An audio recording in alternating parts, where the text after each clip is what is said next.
Hello friends, आज हम thermal engineering के यूनिट 7 एयर स्टैंडर्ड साइकिल या हिंदी में वायु मानक चक्र के बारे में पढ़ेंगे। सबसे पहले चक्र की परिभाषा, डेफिनेशन ऑफ साइकिल।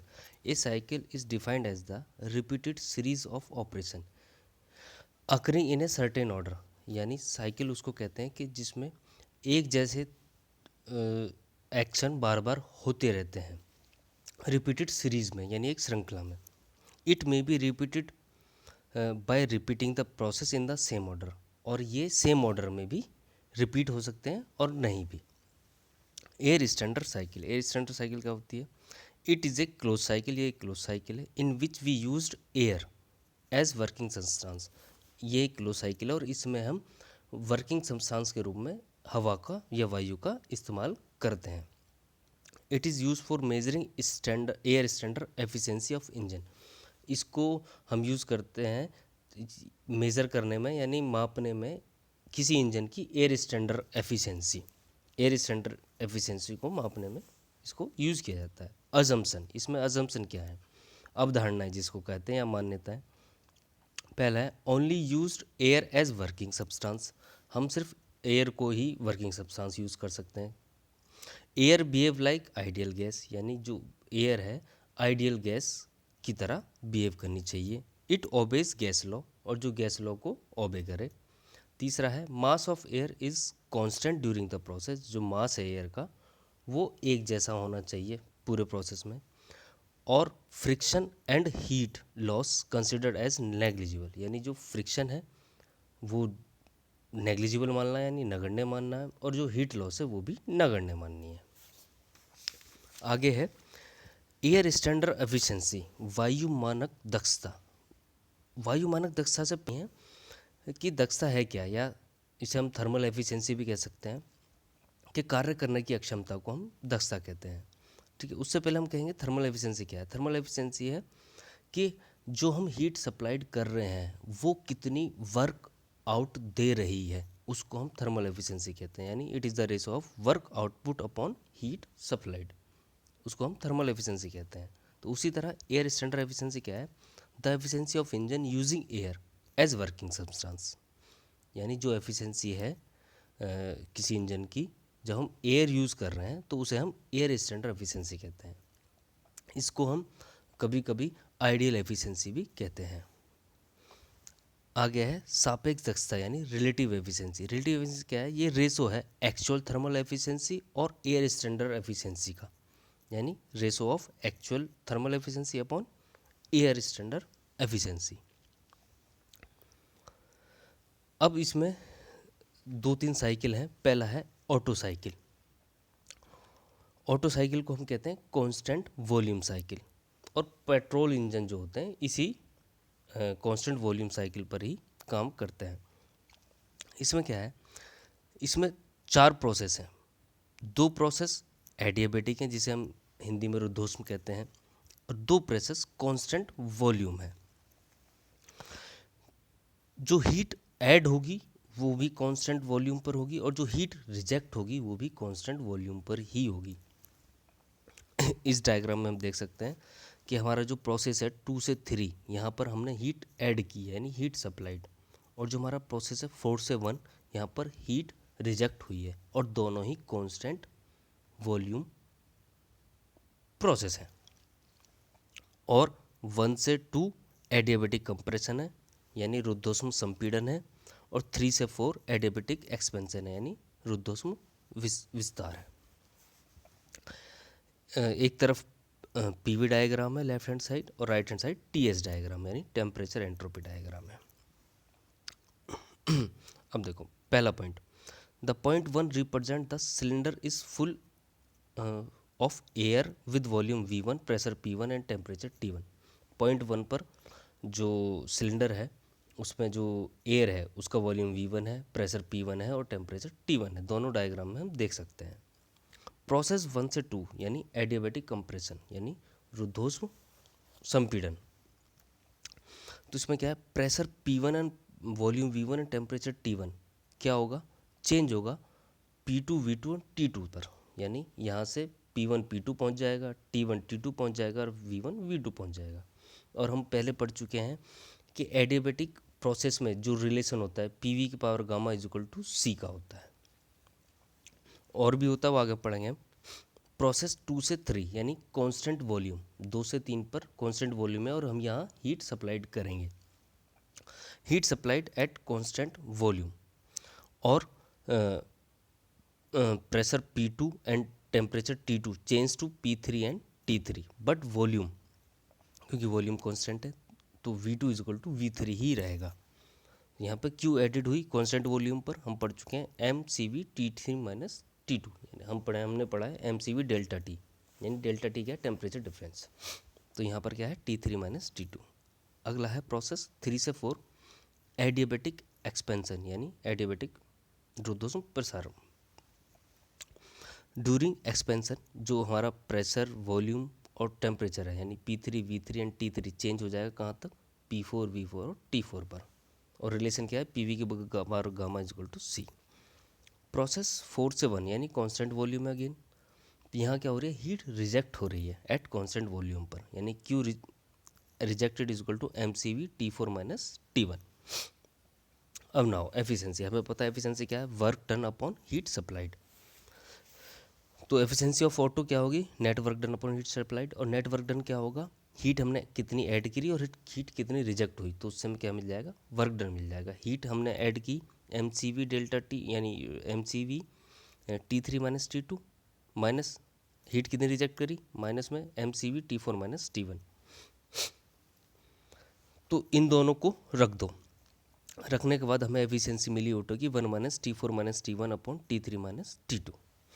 अब नेक्स्ट है, इसमें हम एज्यूम करेंगे कंप्रेशन रेशो इज RC और expansion ratio is RE।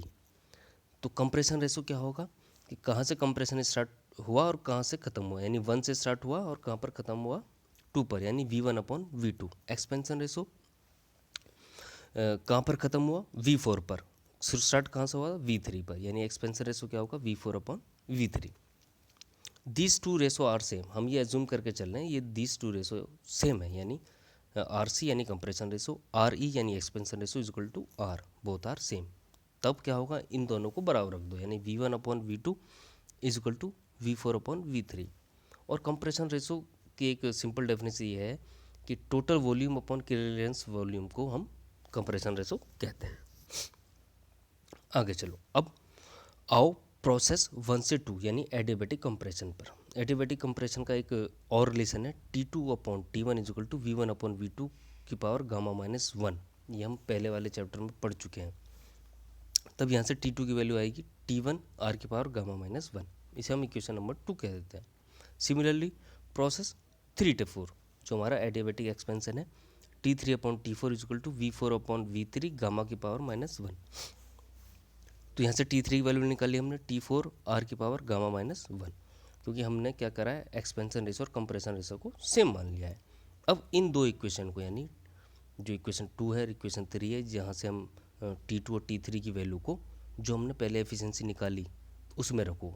Efficiency क्या थी, efficiency of auto 1 minus auto cycle, auto का मतलब auto cycle 1 minus T4 minus T1 upon T3 minus T2, इसमें रख दो। इसमें रखने के बाद हमें क्या मिला finally, sigma auto 1 minus 1 upon R की पावर गामा माइनस 1। ये हमारी एयर स्टैंडर्ड एफिशिएंसी है ऑटो साइकिल की। नेक्स्ट है डीजल साइकिल। डीजल साइकिल में भी 4 प्रोसेस हैं, पर 2 प्रोसेस तो एडियाबेटिक हैं, पर इसमें जो एक प्रोसेस है कांस्टेंट प्रेशर और एक प्रोसेस है कांस्टेंट वॉल्यूम, यानी जो हीट ऐड होगी वो कांस्टेंट प्रेशर पर होगी और हीट जो रिजेक्ट होगी वो कांस्टेंट वॉल्यूम पर होगी। तो 2 इसमें एडियाबेटिक प्रोसेस है, एक कांस्टेंट प्रेशर प्रोसेस है जहाँ पर हम हीट ऐड करेंगे और एक कांस्टेंट वॉल्यूम प्रोसेस है जहाँ पर हम हीट रिजेक्ट करेंगे। कंसिडर करो कि ये mkg ऑफ एयर है इसमें और इनिशियली P1 V1 और T1 इसका प्रेशर है। प्रोसेस 1 से 2 एडियाबेटिक कंप्रेशन यानी रुद्धोष्म प्रक्रम, जो हमारा रुद्धोष्म संपीड़न। इसमें क्या है, एयर को हम जो है आइसेंट्रोपिकली कंप्रेस करेंगे और हमारा जो प्रेशर है और टेम्परेचर है वो P1 T1 से P2 T2 चेंज हो जाएगा। साथ में वॉल्यूम भी V1 से V2 हो जाएगा चेंज। प्रोसेस 2 से 3 कांस्टेंट प्रेशर, यानी यहाँ पर कांस्टेंट प्रेशर है तो हीट ऐड कर दी हमने, तो Q add is equal to Cp T3 minus T2। अगला है 3 से 4 प्रोसेस एडियाबैटिक एक्सपेंशन। इसमें क्या होगा, during this process P3 V3 T3 change हो जाएंगे P4 V4 और T4 पर, और यहाँ पर कोई हीट रिजेक्ट नहीं होगी, एडियाबैटिक प्रोसेस है। Process 4 to 1 constant volume, constant volume पर हम यहाँ कर रहे हैं हीट रिजेक्ट। जब हीट रिजेक्ट कर रहे हैं तो हीट रिजेक्ट कितनी आएगी, एम कांस्टेंट वॉल्यूम पर कर रहे हैं तो CV आएगा, ऊपर आया CP, CP इसलिए आया क्योंकि वो कांस्टेंट प्रेशर था, CV इसलिए आया क्योंकि वो कांस्टेंट वॉल्यूम है, तो heat reject MCV T4 minus T1। Work done वही है, वर्क डन कैसे निकालते हैं, heat supplied minus heat reject, और एफिशिएंसी क्या है, work done upon heat supplied. तो इन दोनों को रखने के बाद हमें क्या मिला, 1 minus CV upon CP T4 minus T1 upon T3 minus T2। हमें पता है CP अपॉन CV हमेशा गामा होता है, तो यहाँ हमें उल्टा मिला यानी CV अपॉन CP मिला है, तो CV अपॉन CP को 1 अपॉन गामा लिख देंगे। तो एफिशिएंसी ऑफ डीजल इंजन क्या होगी, 1 minus 1 upon gamma T4 minus T1 upon T3 minus T2। Now consider करो, let consider R is compression ratio, R हमारा कंप्रेशन रेशो है। ऊपर एक चीज़ और देखो आप कि जो पॉइंट नहीं, अभी इसकी जोड़ दूँ, R कंप्रेशन रेशो है, तो R जो जिसे संपीड़न अनुपात कहते हैं, तो R जो होगा हमारा V1 अपॉन V2 होगा।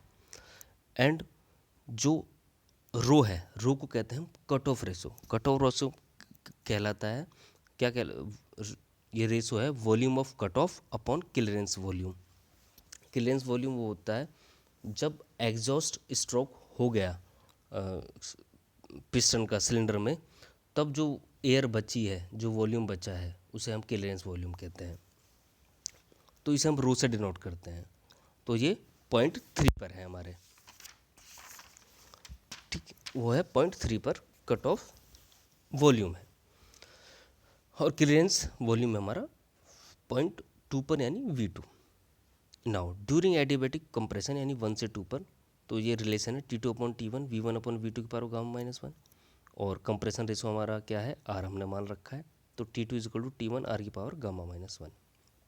ड्यूरिंग कॉन्स्टेंट प्रेशर प्रोसेस यानी 2 से 3 वाले प्रोसेस में जिसमें हमने हीट ऐड करी, उसके लिए रिलेशन है T3 upon T2 is equal to V3 upon V2, यानी V3 अपॉन V2 क्या हमारा कट ऑफ रेशो, ये रो के बराबर है, तो यहाँ से T3 निकल जाए, T3 is equal to rho into T2, और T2 की वैल्यू हम ऊपर निकाल चुके हैं, T1 R की पावर गामा माइनस 1, वो यहाँ रख दो, यानी T3 की वैल्यू क्या मिली, रो T1 R की पावर गामा माइनस 1। अब आगे आ जाओ, ड्यूरिंग एडियाबैटिक एक्सपेंशन 3 से 4, T3 upon T4 is equal to V4 upon V3 gamma minus 1, ये क्या है हमारे पास V4 अपॉन V3, अभी कुछ नहीं है। अब हम इसको क्या कर सकते हैं, V4 upon V3 is equal to V1 upon V3, जो हमारा V1 अपॉन V3 के बराबर है। तो हमने क्या किया, V2 की मल्टीप्लाई V2 का डिवाइड कर दिया, तो V2 की मल्टीप्लाई डिवाइड करने के बाद हमें क्या मिला, कंप्रेशन रेशो और कट ऑफ रेशो एक साथ मिल गए, तो इनको हमने क्या लिखा, R upon gamma. Compression ratio देखो V1 अपॉन V2 हो गया, V1 अपॉन V2, और कट ऑफ रेशो यहाँ पर देखो V2 अपॉन V3 है, तो इसको उल्टा कर दो, V3 अपॉन V2 हो जाएगा, तो इसलिए अपॉन में आ गया ये। तो यहाँ से हमें ये रिलेशन मिला T3 upon T4 is equal to R upon rho की पावर गामा माइनस 1, तो यहाँ से हमें T4 मिल गया। T4 में जो हमें मिला है वो T1 रो की power gamma. Putting the values of T2 T3 T4 in equation 4, यानी ये इतनी हमें T1 T4 जो मिले हैं इनको इक्वेशन नंबर 4 में, यानी वो जो हमारी एफिशिएंसी वाली थी इक्वेशन में रख दिया।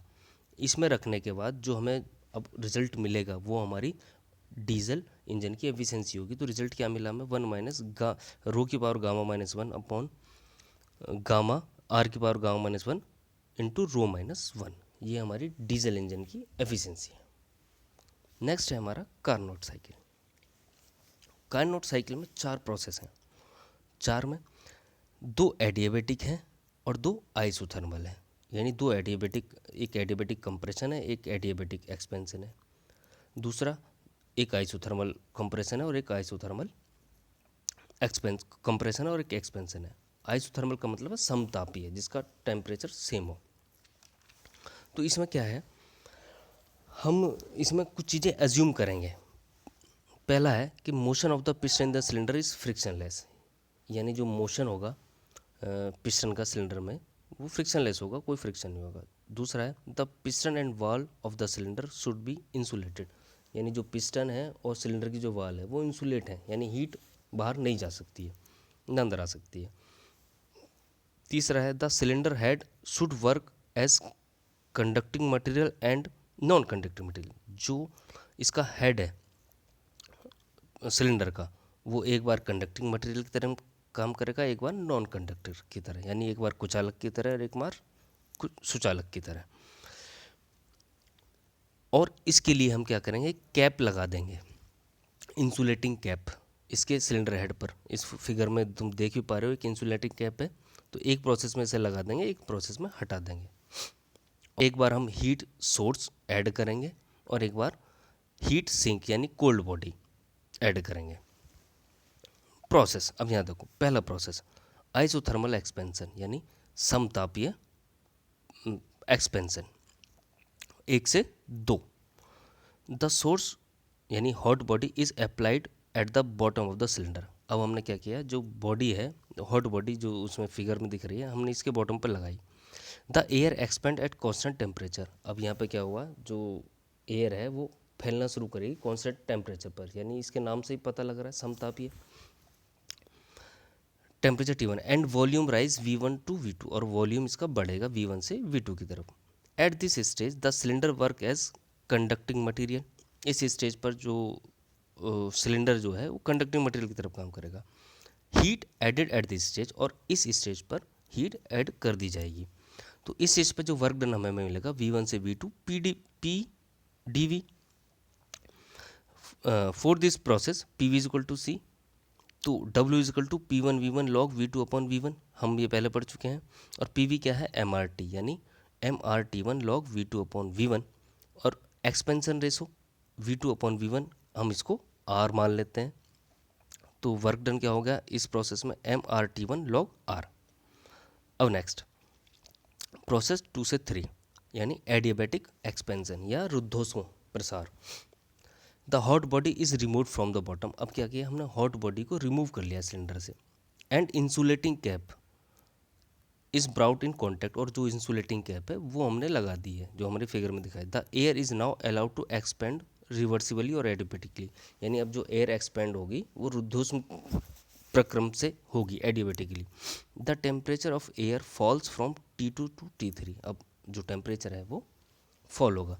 सिंस हीट इज एब्जॉर्ब और रिजेक्ट, यानी यहाँ पर सिंस नो हीट और इज एब्जॉर्ब और रिजेक्ट, यानी एडियाबेटिक प्रोसेस में ना तो कोई हीट ऐड हो सकती है और रिजेक्ट हो सकती है। Work done by air during adiabatic expansion क्या है, work done P2V2 minus P3V3 upon gamma minus 1, और हमें पता है PV is equal to MRT। तो हमें क्या मिला, T2 minus MRT3 upon gamma minus 1। तो T2 is equal to T1 है, तो MRT1 minus T3 upon gamma minus 1। Next है प्रोसेस 3 से 4 यानी आइसोथर्मल कंप्रेशन यानी समतापीय संपीड़न। Now removing the insulating cap. अब हमने इंसुलेटिंग कैप हटा दी है from the bottom of the cylinder. Bring the cold body. अब जो हमारी जो कोल्ड बॉडी जो नीचे थी सिंक, उसको हम कॉन्टैक्ट में लाएंगे। Volume of air change from V3 से V4। अब यहाँ पर वॉल्यूम चेंज होगा V3 से V4 एट कॉन्स्टेंट टेम्परेचर पर, कॉन्स्टेंट टेम्परेचर। तो इस प्रोसेस में जो वर्क डन हुआ कितना हुआ, P3V3 log V3 upon V4, यानी PV की वैल्यू MRT होती है, यानी MRT3 V3 अपॉन V4। इसको हम कंप्रेशन रेशो R भी कह सकते हैं। हमने कंप्रेशन रेशो और एक्सपेंशन रेशो सेम ही माना था पहले भी, इस बार भी सेम मान सकते हैं। तो जो हमने कंप्रेशन रेशोस R मान लिए, तो V3 अपॉन V4 को हम R लिख सकते हैं। तो वर्क डन क्या हो गया, MRT3 log R। Fourth process 4 to 1 adiabatic compression. Now again the insulating cap is brought in contact. अब क्या किया हमने, फिर से इंसुलेटिंग कैप उसके बॉटम पर लगा दी सिलेंडर के। And the air is allowed to compress reversibly, और हमने जो है हमारी जो एयर है वो एडिबिकली कंप्रेस हो रही है। The temperature air increase, air का जो टेम्परेचर इंक्रीज होगा, और इस प्रोसेस में हीट रिजेक्ट और एब्जॉर्ब नहीं होती है। तो इस प्रोसेस में जो वर्क डन होगा 4 से 1 में P1V1 माइनस P4V4 अपन गामा -1, और P1V1 इसको हम लिखते हैं MRT1 और P4V4 को MRT4 अपन गामा -1। तो वर्क डन क्या होता है, heat supplied minus heat reject. तो हीट सप्लाइड क्या है, MRT1 लॉग V2/V1 या लॉग आर, और MRT3 लॉग V3/V4 या अपन लॉग आर। तो हमें वर्क डन क्या मिला, MR log are T1 minus T3। और एफिशिएंसी ऑफ कार्नोट, हमें पता है एफिशिएंसी किसी चीज़ की क्या होती है, net work done upon heat supplied. तो नेट वर्क डन क्या है, MR log are T1 minus T3। Heat supplied क्या थी, MRT1 लॉग आर। तो एफिशिएंसी हमें क्या मिली, T1 minus T3 upon T1। Thank you friends.